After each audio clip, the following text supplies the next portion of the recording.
आप विश्वास करें ना करें, पर जब प्यार होता है तो भूत क्या आदमी कुत्ते से भी कर लेता है।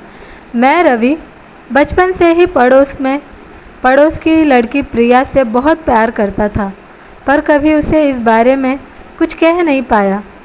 और देखते देखते आज वो 16 साल की हो गई है। मैं अक्सर स्कूल जाते वक्त उसे देखा करता था। उसके गुलाबी गाल, मोरनी सी गर्दन, सुनहरे बादलों जैसे बाल, उसके होठ, वह पूरे गांव में सबसे सुंदर थी और भोली भी। जब वह अपनी सहेलियों के साथ नदी किनारे खेलती और हंसती थी तो मैं उसे रोज़ छुप छुप कर देखता था। मैं उसे बेइंतहा प्यार करता था, पर उसे कभी बोल नहीं पाया। पर हर प्रेम कहानी की तरह मुझे यह नहीं पता था कि मेरी इन खुशियों को जल्दी ही किसी की नज़र लग जाएगी। कहने को तो मैं उन्हें दोस्त कहता था, पर पूरा गांव जानता था कि जतिन और उसके दोस्त कितने कमीने लड़के हैं।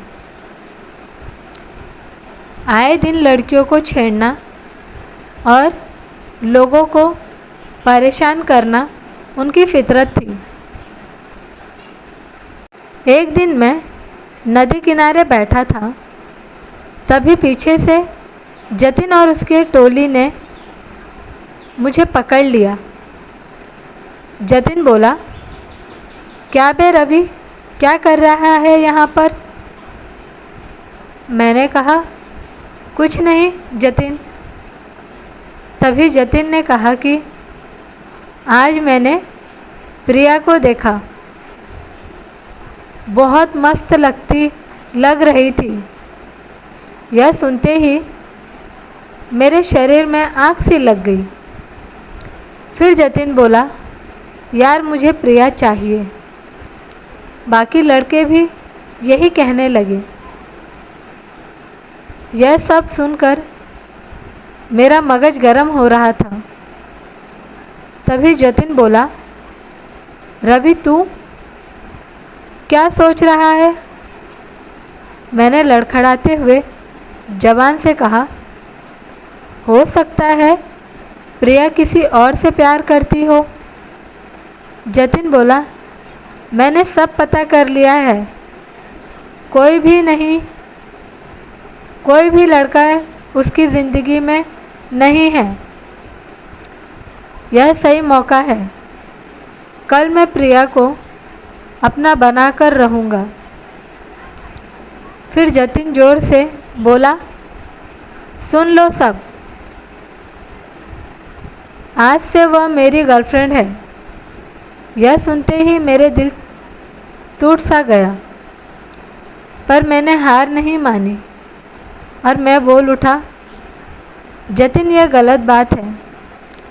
जब तक प्रिया अपनी मर्जी ना दे, तू उसे अपनी कैसे कह सकता है? पहले प्रिया हाँ तो कर दे तुझे। मेरी बात सुनते ही सभी लड़के भी यही कहने लगे, जिससे सुनकर जतिन बोला, ठीक है, इसका फैसला हम कल करेंगे। मैं काफ़ी डरा हुआ था कि कल क्या होगा, और इसी कारण रात भर मैं सोया नहीं। अगली बहा मैं स्कूल के लिए तैयार हो गया। मैंने मन ही मन फैसला कर लिया कि आज प्रिया को अपने दिल की बात बोल कर ही रहूँगा। जब स्कूल की छुट्टी हुई तो जतिन और उसका दल प्रिया और उसकी सहेलियों के पीछे हो लिया। मैं भी जतिन के पीछे चलने लगा। काफ़ी देर चलने के बाद जब काली कब्रिस्तान आए तो जतिन अचानक से प्रिया के सामने आकर उसे रोकने लगा। मैं यह सब देख रहा था। प्रिया ने जतिन को रोकने का कारण बताया तो जतिन ने उससे सारा हाल कह डाला। तब तक मैं भी वहाँ आ पहुँचा। मैं और प्रिया और जतिन को देख ही रहा था। प्रिया भी मुझे देखने लगी। तभी प्रिया ने कहा कि मुझे मंजूर है। यह सुनते ही मेरे पैरों तले ज़मीन खिसक गई। मेरा सब कुछ लूट गया। क्या मेरे बचपन का प्यार लूट जाएगा? तभी प्रिया बोली कि मेरी एक शर्त है और अगर तुम वह पूरी कर सको तो मैं तुम्हारी। जतिन बोला, मैं कुछ भी कर सकता हूँ। तब प्रिया बोली कि तुम्हें कुछ लाना होगा। जतिन ने कहा, क्या लाना है? प्रिया बोली, सामने काली कब्रिस्तान है। ठीक रात 12 बजे तुम्हें वहाँ से एक लेटर लाना है और अगर वह लेटर तुम ले आए तो मैं तुम्हारी। मैं और जतिन दोनों ने यह बात सुनी। फिर यह सुनते ही जतिन का चेहरा सफ़ेद पड़ गया। कुछ ही देर की खामोशी के बाद जतिन बोला, मैं करूँगा। प्रिया बोली, ठीक है, फिर मिलते हैं लेटर के साथ। प्रिया ने मुझे देखा और हंसते हुए बोली, तुम भी जा सकते हो रवि। जतिन बोला, ये क्या लाएगा प्रिया? देखना, मैं वो लेटर लाऊंगा तुम्हारे लिए। मुझे नहीं पता था कि वह मुझे भी ऐसा कहेगी। अब तो मैं भी रेस में था। जल्दी ही सब अपने अपने घर चले गए। रात आ चुकी थी और मेरा दिल भी घबरा रहा था। मैंने थोड़ी हिम्मत की और काली कब्रिस्तान की ओर चल दिए। जब मैं वहाँ पहुँचा तो सभी लोग वहाँ पहले से ही मौजूद थे। प्रिया, उसकी सहेलियाँ और जतिन और उसके दोस्त। जतिन बोला, तू तो आ गया रवि। तभी प्रिया बोली, चलो अब मैं तुम्हें बताती हूँ कि क्या करना है। जब तुम ऊपर की ओर जाओगे तो तुम्हें एक मूर्ति मिलेगी। वहाँ से तुम मोमबत्ती और माचिस ले सकते हो। उसके बाद तुम जब थोड़ी दूर और चलोगे तो तुम्हें एक कब्र मिलेगी। उसी के ऊपर एक लेटर मिलेगा। जो भी उस लेटर को लाएगा वही मेरा दोस्त बनेगा। यह सुनते ही बाकी सब लड़के भी भाग खड़े हुए। सिर्फ मैं और जतिन बचे। इसीलिए अब हम दोनों के बीच ही मुकाबला रह गया। कुछ ही देर में मुकाबला शुरू हो गया और जतिन तेज़ी से भागने लगा। रात का वक्त था और चारों ओर अंधेरा, सिर्फ चांदनी की रोशनी के कारण कुछ कुछ नज़र आ रहा था। मैं भी जोश में था और जतिन को टक्कर दे रहा था। तभी एक सांप निकलकर मेरे आगे आ गया और इसका फ़ायदा उठाकर जतिन आगे निकल गया और मूर्ति तक पहुंचकर मोमबत्ती उठा ली। जैसे तैसे मैं सांप से बचा और जब मैं मूर्ति तक पहुंचा, देखा वह कोई और मोमबत्ती नहीं थी। अब मेरे पास कोई और चारा नहीं था। करो और मरो की बला आ चुकी थी। इसीलिए मैं अंधियारे में ही उस कब्र की ओर निकल पड़ा। मुझे अपने प्यार पर भरोसा था। तभी मैंने जतिन की चीख सुनी।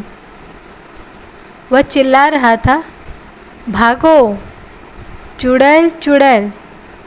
यह सुनते ही मेरे हाथ पांव फूल गए। मैंने देखा जतिन तेजी से मेरी ओर भागते हुए आ रहा था और अचानक मेरी ओर रुकते हुए बोला, रवि भाग यहाँ से, चुड़ैल है। और वह नीचे की ओर भाग गया। मैं काफ़ी डरा हुआ था, पर मैं ऐसे कैसे भाग जाता। मुझे हर बार प्रिया का ख्याल आ रहा था। मैं किसी भी कीमत पर उसे अपना प्यार साबित करना चाहता था। इसीलिए मैं कब्र की तरफ बढ़ने लगा। काफ़ी देर चलने के बाद मुझे वो कब्र नज़र आई, पर मेरा चेहरा पीला पड़ गया था। जब मैंने उस पर एक लड़की को बैठे देखा। उसके बाल काफ़ी लंबे थे और वह गर्दन झुकाकर वहाँ बैठी हुई थी। मेरे पैर काम करना बंद कर चुके थे। मैं काफ़ी देर तक वहीं खड़ा रहा। मुझे बार बार प्रिया का चेहरा याद आ रहा था। मैंने थोड़ी हिम्मत इकट्ठा की और कब्र के पास जाकर उस चुड़ैल को दबती आवाज़ से बोला, जी क्या आपने यहाँ कोई लेटर देखा है? चुड़ैल कुछ नहीं बोली। मैंने अपनी बात फिर दोहराई, पर इस बार उसने पास आने का इशारा किया। मैं डरते डरते उसके पास पहुंचा। तभी मैंने देखा, मुझे मत खाना। दरअसल मैं एक लड़की को बचपन से बहुत प्यार करता हूँ। उसका नाम प्रिया है और उसी के लिए मैं यहाँ तक आया हूँ। तभी चुड़ैल ने कहा, तो अब तक मुझे बताया क्यों नहीं? मैं पूरी तरह हैरान हो गया। वह तो प्रिया की आवाज़ थी। तभी चुड़ैल ने अपने बालों को ऊपर किया और मेरा दिल रुक सा गया। वह प्रिया ही थी जो चुड़ैल बनी हुई थी। मैं पूरी तरह हैरान था कि अब मैं क्या करूं। मैं बस प्रिया को देख रहा था और प्रिया मुझे। तभी हम दोनों को कोई आवाज़ सुनाई दी। एक बड़ा साया हमारी ओर आ रहा था। यह देख प्रिया ने मेरे हाथों को पकड़ लिया और मैंने भी प्रिया को पकड़ लिया। देखते ही देखते वह काला साया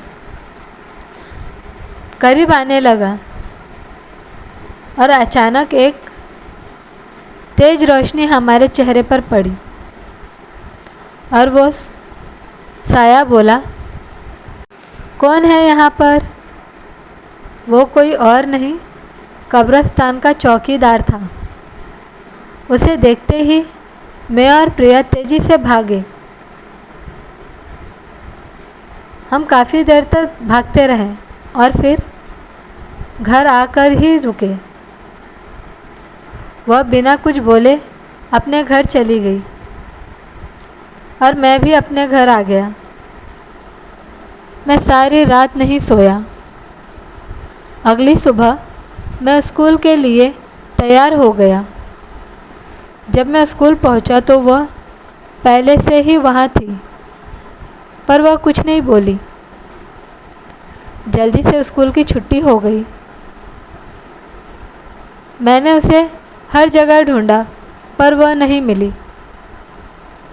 मैं निराश होकर घर की ओर जा ही रहा था कि मुझे एक आवाज़ सुनाई दी। वह प्रिया की ही थी। मुझे भरोसा नहीं हो रहा। वह मेरे पास आई और कहा, रवि, कहाँ जा रहे हो? मैंने कहा, घर। प्रिया बोली, मैं भी चलती हूँ। तभी मैंने प्रिया को, मुझे तुम्हें कुछ कहना है। तभी प्रिया ने मेरे होठों पर अपने हाथों को रखते हुए कहा, मुझे पता है तुम्हें क्या कहना है। मुझे पता चल गया था कि वह भी मुझे बहुत प्यार करती थी। कभी कभी जुबान का काम सिर्फ आंखें ही कर देती है। उसके हाथ मेरे होठों में था और हम अपने घर जा रहे थे। दोस्तों, यह कहानी आपको कैसी लगी हमें कमेंट कर ज़रूर बताएं। उम्मीद करती हूँ आपको हमारी कहानी पसंद आई होगी। कहानी अगर पसंद आई हो तो लाइक करें, चैनल पर नए हैं तो चैनल को सब्सक्राइब करें और हाँ, नोटिफिकेशन बेल ज़रूर से दबाएं ताकि अगली अपडेट सबसे पहले आपको मिले। थैंक यू हमारी कहानी सुनने के लिए। धन्यवाद आप सभी का।